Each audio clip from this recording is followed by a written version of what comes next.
Om Shanti. Good morning. 17 अप्रैल 2024 की मुरली।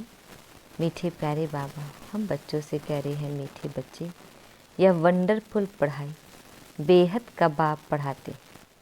बाप और उनकी पढ़ाई में कोई भी संशय नहीं आना चाहिए। पहला निश्चय चाहिए कि हमें पढ़ाने वाला कौन। प्रश्न है, तुम बच्चों को निरंतर याद की यात्रा में रहने की श्रीमत क्यों मिली है? उत्तर है, क्योंकि माया दुश्मन अभी भी तुम्हारे पीछे है, जिसने तुमको गिराया है। अभी वह तुम्हारा पीछा नहीं छोड़ेगा, इसलिए गफलत नहीं करना। भले तुम संगम युग पर हो, परंतु आधा कल्प उसके रहे हो, इसलिए जल्दी नहीं छोड़ेगा। याद भूली और माया ने विकर्म कराया, इसलिए खबरदार रहना है। आसुरी मत पर नहीं चलना है। ओम शांति। अभी बच्चे भी हैं, बाबा भी हैं। बाबा अनेक बच्चों को कहेंगे, ओ बेटे। सभी बच्चे फिर कहेंगे, ओ बाबा। बच्चे हैं बहुत। तुम समझते हो यह ज्ञान हम आत्माओं के लिए ही है। एक बाप के कितने ढेर बच्चे हैं। बच्चे जानते हैं बाप पढ़ाने आए हैं। वह पहले पहले बाबा है, फिर टीचर है, फिर गुरु है। अब बाप तो बाप ही है। फिर पावन बनाने के लिए याद की यात्रा सिखलाते हैं। और यह भी बच्चे समझते हैं कि यह पढ़ाई वंडरफुल है। ड्रामा के आदि मध्य अंत का राज बाप के सिवाय कोई बता ना सके, इसलिए उनको बेहद का बाप कहा जाता है। यह निश्चय तो बच्चों को जरूर बैठता है, इसमें संशय की बात उठ न सकी।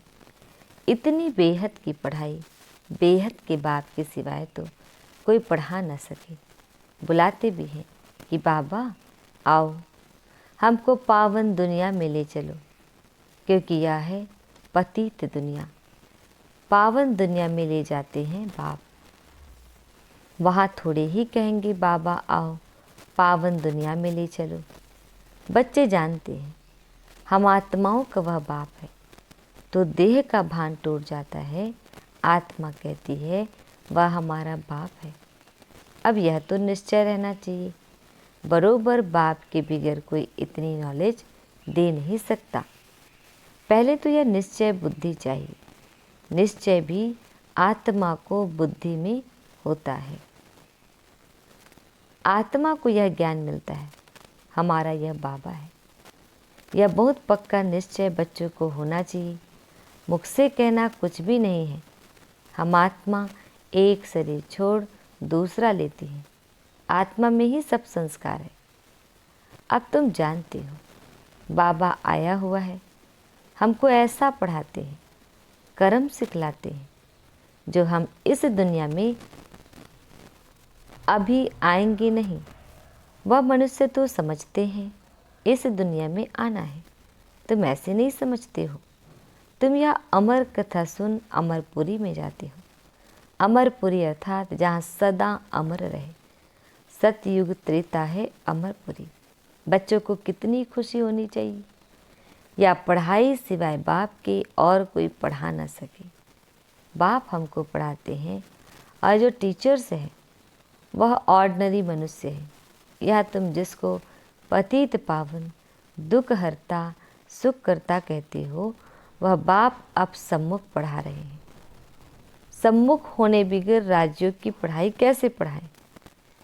बाप कहते हैं तुम स्वीट बच्चों को यहाँ पढ़ाने आता हूँ, पढ़ाने लिए इनमें प्रवेश करता हूँ। बरोबर भगवानुवाच भी है, तो जरूर उनको शरीर चाहिए, न सिर्फ मुख परंतु सारा शरीर चाहिए। खुद कहते हैं मीठे मीठे रूहानी बच्चों, मैं कल्प कल्प पुरुषोत्तम संगम युगी साधारण तन में आता हूँ। बहुत गरीब भी नहीं तो बहुत साहूकार भी नहीं, साधारण है। यह तो तुम बच्चों को निश्चय होना चाहिए। वह हमारा बाबा है, हम आत्मा है, हम आत्माओं का बाबा है। सारी दुनिया के जो भी मनुष्य मात्र की आत्माएं हैं, उन सब का बाबा है, इसलिए उनको बेहद का बाबा कहा जाता है। शिव जयंती मनाते हैं, उसका भी किसको पता नहीं है। कोई से भी पूछो शिव जयंती कब से मनाई जा रही है तो कहेंगे परंपरा से। वह भी कब से, कोई डेट तो चाहिए ना। ड्रामा तो अनादि है, परंतु एक्टिविटी जो ड्रामा में होती है उनकी तिथि तारीख तो चाहिए ना। यह तो कोई भी जानते नहीं। हमारा शिव बाबा आते हैं, उस लव से जयंती नहीं मनाते। नेहरू की जयंती उस लव से मनाएंगे, आंसू भी आ जाएंगे। शिव जयंती का किसको भी पता नहीं है। अभी तुम बच्चे अनुभवी हो। अनेक मनुष्य हैं जिनको कुछ भी पता नहीं है कितने मेले लगते हैं। वहाँ जो जाते हैं वह बता सकते हैं कि सच सच क्या है। जैसे बाबा ने अमरनाथ का भी मिसाल बताया था, वहाँ जाकर देखा सच सच क्या होता है। दूसरे तो जो औरों द्वारा सुनते हैं वह बतलाते हैं। कोई ने कहा बर्फ़ का लिंग होता है, कहेंगे सत्य। अभी तुम बच्चों को अनुभव मिला है, राइट क्या है रॉन्ग क्या है। अब तक जो कुछ सुनते पढ़ते आए हैं वह सब था अनराइटियस। गायन भी है ना, झूठी काया झूठी माया। यह है झूठ खंड, वह है सच खंड। सतयुग त्रेता द्वापर पास्ट हो गया, अब कलयुग चल रहा है। यह भी बहुत थोड़े जानते हैं। तुम्हारी बुद्धि में सब ख्यालात रहते हैं। बाप के पास सारी नॉलेज है, उनको कहते हैं ज्ञान का सागर। उनके पास जो नॉलेज है वह इस तन द्वारा दे हमको आप समान बना रहे हैं। जैसे टीचर भी आप समान बनाते हैं तो बेहद का बाप भी कोशिश कर आप समान बनाते हैं। लौकिक बाप आप समान नहीं बनाते। तुम अब आए हो बेहद के बाप के पास, वह जानते हैं मुझे बच्चों को आप समान बनाना है। जैसे टीचर आप समान बनाएंगे नंबरवार होंगे, या बाप भी ऐसे कहते हैं नंबरवार बनेंगे। मैं जो पढ़ाता हूँ यह है अविनाशी पढ़ाई। जो जितना पढ़ेंगे वह व्यर्थ नहीं जाएगा। आगे चल खुद कहेंगे हमने 4 वर्ष पहले 8 वर्ष पहले कोई से ज्ञान सुना था, अब फिर आया हूँ। फिर कोई चटक पड़ते हैं, समा तो है। फिर उस पर कोई तो परवाने एकदम फिदा हो जाते हैं, कोई फेरी पहन चले जाते हैं। शुरू में क्षमा पर बहुत परवाने आशिक हो पड़े। ड्रामा प्लान अनुसार भट्टी बननी थी। कल्प कल्प ऐसा होता आया है। जो कुछ पास्ट हुआ कल्प पहले भी ऐसे हुआ था, आगे फिर भी वही होगा। बाकी यह पक्का निश्चय रखो कि हम आत्मा हैं। बाप हमको पढ़ाते हैं, इस निश्चय में पक्के रहो, भूल ना जाओ। ऐसा कोई मनुष्य नहीं होगा जो बाप को बाप न समझे। भल फारक्ती दे देगा तो भी समझेगा हमने बाप को फारक्ती दी। यह तो बेहद का बाप है, उनको तो हम कभी भी नहीं छोड़ेंगे, अंत तक साथ रहेंगे। यह बाप तो सबकी सद्गति करने वाला है। 5000 वर्ष के बाद आते हैं, यह भी समझते हो। सतयुग में बहुत थोड़े मनुष्य होते हैं, बाकी सब शांति धाम में रहते हैं। यह नॉलेज भी बाप ही सुनाते हैं, और कोई सुना ना सके, किसकी बुद्धि में बैठ ना सके। तुम आत्माओं का वह बाप है, वह चैतन्य बीज रूप है। क्या नॉलेज देंगे? सृष्टि रूपी झाड़ की रचता जरूर रचना की नॉलेज देंगे। तुमको पता था क्या कि सतयुग कब था फिर कहाँ गया? अभी तुम सामने बैठे हो, बाबा बात कर रहे हैं। पक्का निश्चय करते हो यह हम सभी आत्माओं का बाप है, हमको पढ़ा रहे हैं। यह कोई जिस्मानी टीचर नहीं, इस शरीर में पढ़ाने वाला वह निराकार शिव बाबा विराजमान है। वह निराकार होते भी ज्ञान का सागर है। मनुष्य तो कह देते उनका कोई आकार नहीं, महिमा भी गाते हैं ज्ञान का सागर, सुख का सागर, शांति का सागर। परंतु समझते नहीं हैं। ड्रामा अनुसार बहुत दूर चले गए हैं। बाबा बहुत नज़दीक ले आते हैं। यह तो 5000 वर्ष की बात है। तुम समझते हो हर 5000 वर्ष बाद हमको पढ़ाने आते हैं। यह नॉलेज और कोई से मिल ना सके। यह नॉलेज है ही नई दुनिया के लिए, कोई मनुष्य दे ना सके, क्योंकि तमो प्रधान है। वह किसको सतो प्रधान बना ना सके। वह तो तमो प्रधान बनते ही जाते हैं। तुम अभी जानते हो बाबा हमको इनमें प्रवेश करके बता रहे हैं। और फिर बाप कहते हैं, बच्चे गफलत नहीं करना, दुश्मन अभी भी तुम्हारे पीछे है। जिसने ही तुमको गिराया है वह भी तुम्हारा पीछा नहीं छोड़ेंगे। भल तुम संगम युग पर हो, परंतु आधा कल्प तुम उनकी रहे हो तो वह जल्दी नहीं छोड़ेंगे।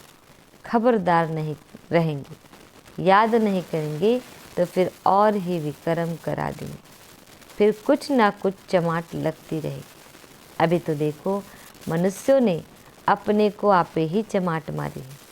क्या क्या कह देते हैं, शिव शंकर इकट्ठा कह देते हैं। उनका ऑक्यूपेशन क्या है, उनका क्या, कितना फर्क है। शिव तो है ऊंच ते ऊंच भगवान, शंकर देवता। फिर शिव शंकर इकट्ठा कैसे कह देते। पाठ ही दोनों का अलग अलग है। यहाँ भी बहुतों के ऐसे ऐसे नाम हैं, राधे कृष्ण, लक्ष्मी नारायण, शिव शंकर, दोनों नाम स्वयं पर रख दिए हैं। तो बच्चे समझते हैं इस समय तक जो बाप ने समझाया है वह फिर रिपीट होगा। बाकी थोड़े रोज है, बाप बैठ थोड़े ही जाएंगे।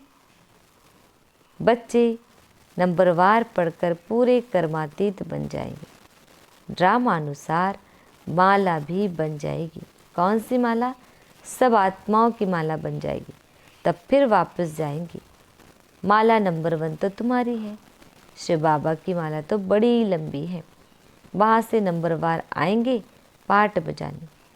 तुम सब बाबा बाबा कहते हो, सब एक माला के दाने हो। सबको विष्णु की माला का दाना नहीं कहेंगे। यह बाप बैठ पढ़ाते हैं, सूर्यवंशी बनना ही है। सूर्यवंशी चंद्रवंशी जो पास्ट हो गए वह फिर बनेंगे। यह मर्तबा मिलता है पढ़ाई से। बाप की पढ़ाई बिगैर यह मर्तबा मिल ना सके। चित्र भी है, लेकिन कोई भी ऐसी एक्टिविटी नहीं करते हैं कि हम यह बन सकते हैं। कथा भी सत्यनारायण की सुनते हैं। गरुड़ पुराण में सब ऐसी बातें हैं जो मनुष्य को सुनाते हैं। बाप कहते हैं यह विषय वैतरणी नदी रौरव नरक है। खास भारत को कहेंगे। बृहस्पति की दशा भी भारत पर बैठी है।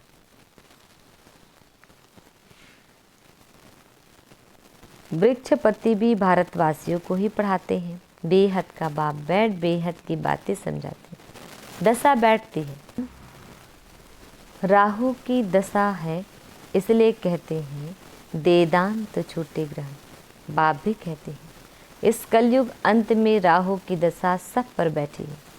अब मैं वृक्षपति आया हूँ भारत पर बृहस्पति की दशा बिठाने। सतयुग में बृहस्पति की दशा भारत पर थी, अब है राहु की दशा। यह बेहद की बात है, यह कोई शास्त्र आदि में नहीं है। यह मैगजीन आदि भी उन्हें समझ में आएगी जो पहले कुछ न कुछ समझे हुए हों। मैगजीन पढ़ने से वह फिर जास्ती समझने के लिए भागेंगे, बाकी तो कुछ नहीं समझेंगे। जो थोड़ा पढ़कर फिर छोड़ देते हैं तो थोड़ा भी उनमें ज्ञान घृत डालने से फिर सुजाग हो पड़ते हैं। ज्ञान को घृत भी कहा जाता है। उझाए हुए दीपक में बाप आकर ज्ञान घृत डाल रहे हैं। कहते हैं बच्चे माया के तूफान आएंगे, दीवे को बुझा देंगे। समा पर परवाने कोई तो जल मरते हैं, कोई फेरी पहन चले जाते हैं। वही बात अभी प्रैक्टिकल में चल रही है। नंबरवार सब परवाने हैं। पहले पहले एकदम घर बार छोड़ाए परवाने बने, जैसे एकदम लॉटरी मिल गई। जो कुछ पास्ट हुआ तुम फिर ऐसे ही करेंगे। भले चले गए ऐसे मत समझना स्वर्ग में नहीं आएंगे। परवाने बने, आशिक हुए, फिर माया ने हरा दिया तो पद भी कम पाएंगे। नंबरवार तो होते ही हैं। और सत्संगों में कोई की भी बुद्धि में नहीं होगा, तुम्हारी बुद्धि में है। बाप से नई दुनिया के लिए नंबरवार हम सब अपने पुरुषार्थ अनुसार पढ़ रहे हैं। हम बेहद के बाप के सम्मुख बैठे हैं। यह भी जानते हो वह आत्मा देखने में नहीं आती, वह तो अव्यक्त चीज़ है, उनको दिव्य दृष्टि द्वारा ही देखा जाता है। हम आत्मा भी छोटी बिंदी हैं, परंतु देह अभिमान छोड़ अपने को आत्मा समझना, यह है ऊंची पढ़ाई। उस पढ़ाई में भी जो सब्जेक्ट डिफ़िकल्ट होती है उसमें फेल होते हैं। यह सब्जेक्ट तो बहुत सहज है, परंतु कईयों को डिफ़िकल्ट फील होती है। अब तुम समझते हो, शिव बाबा सामने बैठे हैं। तुम भी निराकार आत्माएं हो, परंतु शरीर के साथ हो। यह सब बातें बेहद का बाप ही सुनाते हैं, और कोई सुना ना सके फिर क्या करेंगे? उनको थैंक्स देंगे? नहीं, बाबा कहते हैं यह अनादि ड्रामा बना हुआ है। मैं कोई नई बात नहीं करता हूँ, ड्रामा अनुसार तुमको पढ़ाता हूँ। थैंक्स तो भक्ति मार्ग में देते हैं। टीचर कहेंगे स्टूडेंट अच्छी रीति पढ़ते हैं तो हमारा नाम बाला होगा। स्टूडेंट को थैंक्स दी जाती है, जो अच्छी रीति पढ़ते हैं पढ़ाते हैं उनको थैंक्स दी जाती है। स्टूडेंट फिर टीचर को थैंक्स देंगे। बाप कहते हैं मीठे बच्चे जीते रहो, ऐसी ऐसी सर्विस करते रहो, कल्प पहले भी की थी। अच्छा मीठे प्यारे बाबा हम बच्चों को विश कर रहे हैं। मीठे मीठे सिकिल दे बच्चों प्रति माता पिता बाप दादा का याद प्यार और गुड मॉर्निंग। रूहानी बाप की रूहानी बच्चों को नमस्ते। हम रूहानी बच्चों की रूहानी माता पिता बाप दादाजी को याद प्यार गुड मॉर्निंग और नमस्ते नमस्ते नमस्ते। शुक्रिया मीठे प्यारे बाबा, आपका लाख लाख शुक्रिया। आज हम बच्चों को धारण करना है। धारणा के लिए मुख्य सार, फर्स्ट पॉइंट, सदा नशा और निश्चय रहे कि हमें पढ़ाने वाला कोई जिस्मानी टीचर नहीं, स्वयं ज्ञान सागर निराकार बाप टीचर बन हमें पढ़ा रहे हैं। इस पढ़ाई से ही हमें सतो प्रधान बनना है। सेकंड पॉइंट है, आत्मा रूपी दीपक में रोज ज्ञान का घृत डालना है। ज्ञान घृत से सदा ऐसा प्रज्वलित रहना है जो माया का कोई भी तूफान हिला न सके। पूरा परवाना बन समा पर फिदा होना है। बाबा हम बच्चों को वरदान दे रहे हैं, सदा एक बाप के स्नेह में समाई हुई सहयोगी सो सहज योगी आत्मा भाव। सदा एक बाप के स्नेह में समाई हुई सहयोगी सो सहज योगी आत्मा भाव। डिटेल है, जिन बच्चों का बाप से अति स्नेह है वह स्नेही आत्मा सदा बाप के श्रेष्ठ कार्य में सहयोगी होगी, और जो जितना सहयोगी उतना सहयोगी बन जाता है। बाप के स्नेह में समाई हुई सहयोगी आत्मा कभी माया की सहयोगी नहीं हो सकती। उनके हर संकल्प में बाबा और सेवा रहती, इसलिए नींद भी करेंगी तो उसमें बड़ा आराम मिलेगा, शांति और शक्ति मिलेगी। नींद नींद नहीं होगी। जैसे कमाई करके खुशी में लेटे हैं, इतना परिवर्तन हो जाता है। स्लोगन, प्रेम के आंसू दिल की डिब्बी में मोती बन जाते हैं। प्रेम के आंसू दिल की डिब्बी में मोती बन जाते हैं। ओम शांति शांति शांति।